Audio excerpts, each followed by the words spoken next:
This is the Aftermarket Radio Network. It's your weekly Blitz with Chris, keeping you in the game.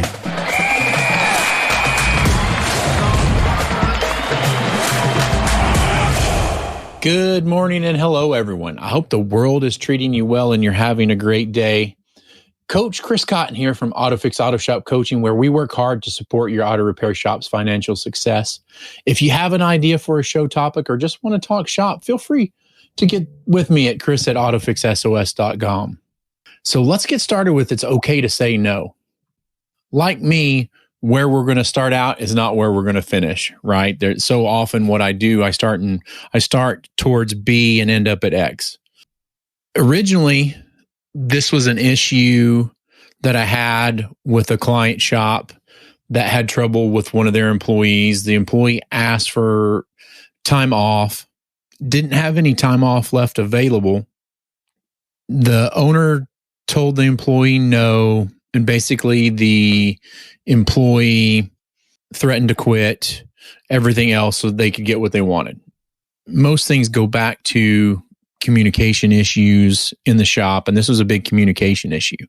So originally this episode started out about how it's okay to say no to employees. And so it morphed into what we're going to talk about today and just say that it's okay to say no. And I want you to remember that it's okay to say no, and you don't even have to have a reason. Okay. The other thing I want you to think about is if most shop owners, most people, most business people, most entrepreneurs are the creative type people, they will say yes to everybody and then find their creativity stifled at points because they've got so many things going on that they're not allowed to be the one thing that they are as creative.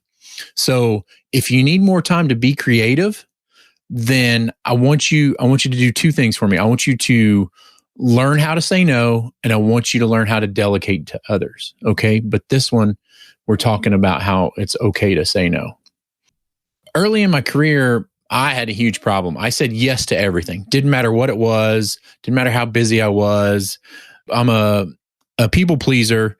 So if I think it can make you happy by me taking a task on for you, then I would do that for you. What I eventually realized now, looking back on it, is sometimes I said yes to what amounted to other people's busy work. Like it wasn't that important, but we have to give Chris something to do, or this is some menial task. Chris will say yes to it, so let's give it to him. Obviously, I wasn't the only person in the world at that time who couldn't say no. It's something that most of the human race struggles with. After all, you don't want to offend those you care about, right? And hopefully you're working with people that you care about and you have people in your life that you care about. And you don't want others to consider you as a selfish or irresponsible person. So you just say yes to everything, right? In life, I just turned 49. I've rounded second base, hopefully, and I'm heading for home in life. Hopefully I can pass this on to you if you're in your 20s, your 30s, even your early 40s. Hopefully you can get here before, you spend much more time on it. So eventually you learn how to put your foot down, right? You have to consider your own priorities. And in life, I was neglecting the priorities because I was continually putting others ahead of myself. And sometimes you find yourself putting others ahead of your family, ahead of your work. And when you do that, you say yes to everybody. As a consequence, you feel stressed because you're saying yes to the things that have no value or no importance in your life. And then you say no to family, friends, business, etc. Again, as a consequence, I felt stressed because I was always playing catch up. So this is not my saying. I heard it somewhere and now I don't know who to attribute it to. But one thing to remember is if you're not saying hell yes about something, then say no. If it's not something that stirs you internally, that gets you excited, something that you're not passionate about, then just don't do it. Okay. And so thankfully I learned that it's possible to say no to almost anyone without feeling guilty by doing these following steps. Okay. And we're going to walk through them. So one thing you have to do is you have to establish your proper boundaries and policies and make sure you You do them early and you do it well and you're following through. So saying no comfortably and without guilt requires you to actually think about what you stand for as a person. Why are you saying no? And as you learn to eliminate unwanted obligations from your life, what are you making room for? Like I said no to this, but what am I saying yes to? In my practice, coaching others, talking to others, I spend a lot of time talking about making appointments with yourself. And this is an extremely important thing to do. One, you have to make the appointment. And then two, you have to keep it by not letting others sidetrack you. For example, did you decline to take on a new client because that would have meant sacrificing quality time with your family? If that's so, then in this case, your priority was to maintain a healthy work-life balance. Although the money would have been great, you could justify your decision because it wasn't as important as spending time with your loved ones. Okay, I want you to think about that for just a minute. The other ones, just say no. You don't even have to have a reason. No matter how awkward it may feel, you need to be clear about your response. If you're being wishy-washy or beating around the bush, it's not fair to the other party either, let alone you. Those people deserve a timely response to make the appropriate plans. And if you give an indirect response, then they may perceive your indirect response as a yes. And then before you know it, you're committed without you actually being committed. You just like fall down the rabbit hole of being committed. If you can't take on a project, attend an event, do something in your business, give people an honest and brief explanation. If you've established boundaries and policies, it shouldn't be a problem, right? If we back up to our previous one with your spending time with the family, your simple response can be, sorry, I can't make your party Friday nights or for family game nights. And that's it. That's all you need to say. But also remember, you don't owe anyone an excuse unless you want to give one. Oh, sorry, I can't is just fine. So it's okay to say no and not explain yourself. The other path you can go down is you can offer an alternative. Just because you've declined an individual's request doesn't mean that you still can't help them out. If they've inquired about something, you could refer them to, a colleague, another business. If they ask if you have availability for a new assignment, let them know you're booked this week, but are free after that. One of the things that I find, and one of the things that I'm working with one of my clients is we're so busy, we're not putting a routine on the schedule for today. We can't get to it. But my answer to that was, okay, let's start putting your routine on the schedule 2 weeks from now, 3 weeks from now, and then build into that. So if you need to let people know you're booked this week, but you're free after that, and that goes true for yourself, making time for yourself just as much as it does saying yes to other people. This is one of the better techniques. You're still offering to help, but it's on your terms, right? So a benefit in offering other suggestions or support is that you don't feel guilty about saying no. It's a win-win. So you still said yes, you just didn't say yes right now. You said yes when it was convenient to you on your terms. One of the other things we can do is just flat out be assertive, but remain courteous. Okay.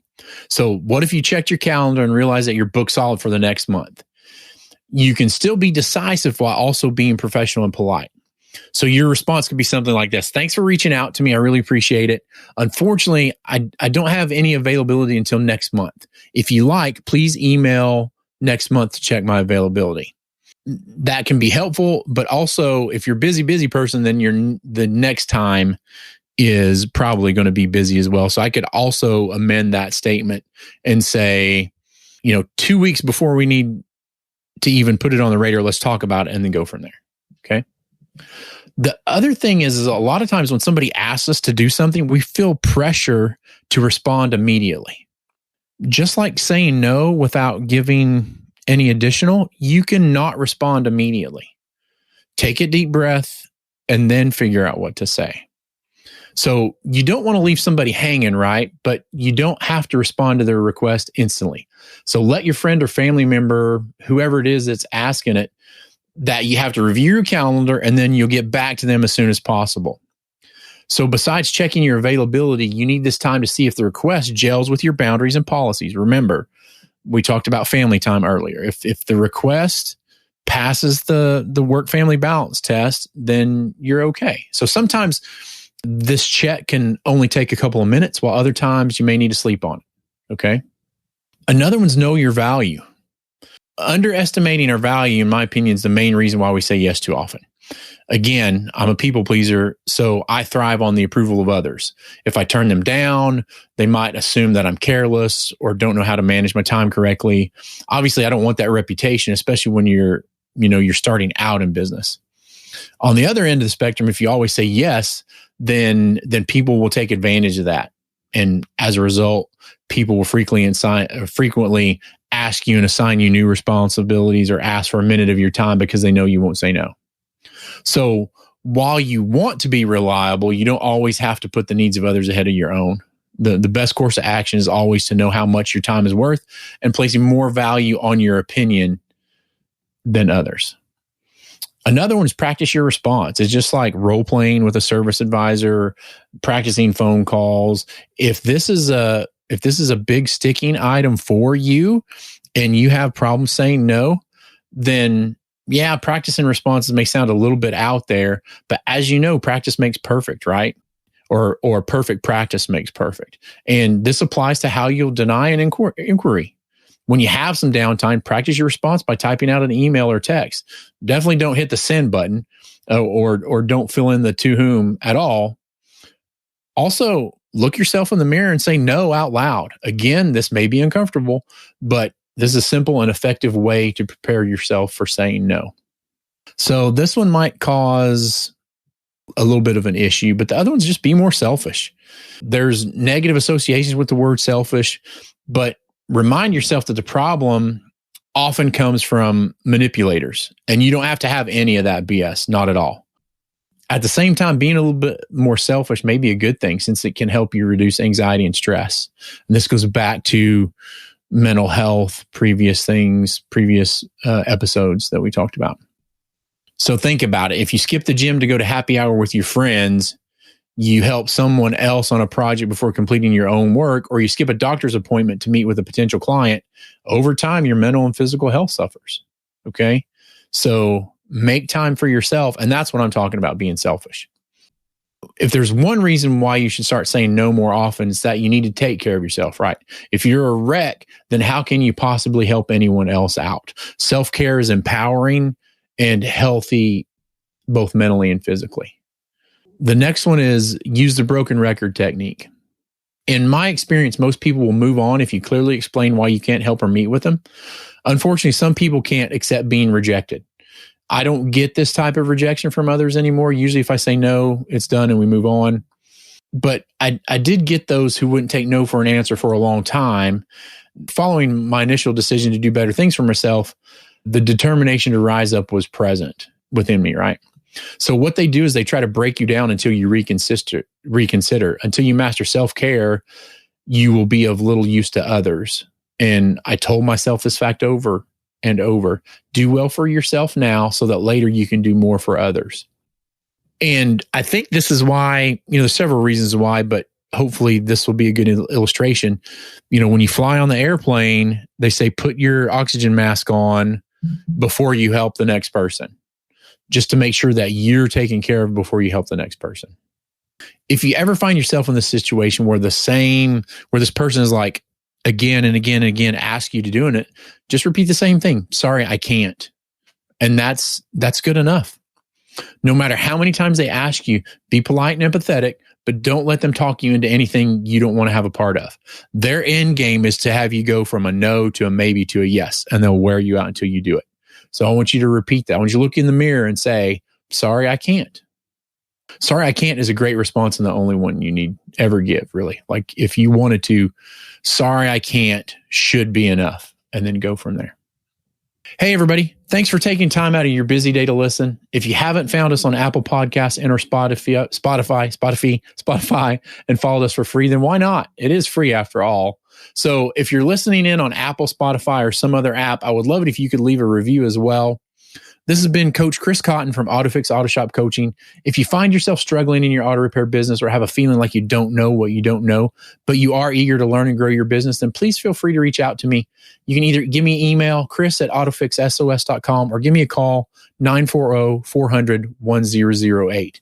Thank you, everybody. Have a great day. Remember, it's time to rise and grind. Get out there and get it done.